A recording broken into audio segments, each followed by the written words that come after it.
నూతన సంవత్సర శుభాకాంక్షలు తెలియజేస్తున్నాను.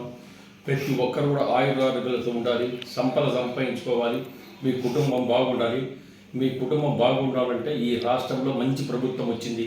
నారా చంద్రబాబు నాయుడు ముఖ్యమంత్రి రావడం మన అదృష్టం. నారా లోకేష్, పవన్ కళ్యాణ్, కూటమి బీజేపీ వాళ్ళు అందరూ కలిసి ఈ ప్రభుత్వాన్ని ఏర్పాటు చేశారు. కాబట్టి కూటమి ప్రభుత్వం వల్ల ఆంధ్ర రాష్ట్రం అభివృద్ధి బాటలు నడిచడానికి సిద్ధంగా ఉంది. వాళ్ళు ఎలా కష్టపడుతున్నారు, పని చేస్తున్నారు.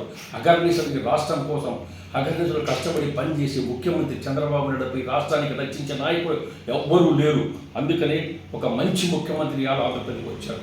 పరిశ్రమలు చేస్తున్నారు.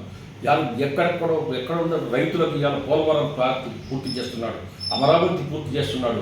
ఇటువంటి ముఖ్యమంత్రి వచ్చి మన ప్రజల యొక్క కోరికలు అన్నీ కూడా మనం అడగకుండా తీర్చేటువంటి మహానుభావుడు చంద్రబాబు నాయుడు. అందుకని ఈ కొత్త సంవత్సరం 2025 సంవత్సరము సుఖశాంతులతో ఆంధ్రప్రదేశ్ సుఖశాంతులతో ఉండాలి. అందరూ ఆరోగ్యవంతులు ఉండాలి.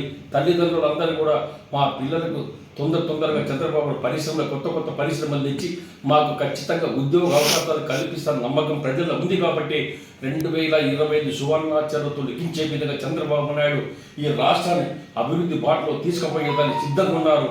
ఆయనకు అందంగా మనం అందరం ఉండి ఈ రాష్ట్రాన్ని అభివృద్ధి బాటలో తీసుకుపోవాలని కోరుకుంటూ 2025 సంవత్సరం మళ్ళీ ఒకసారి ఉదయపూర్వకంగా నూతన సంవత్సర శుభాకాంక్షలు తెలియజేస్తున్నాను.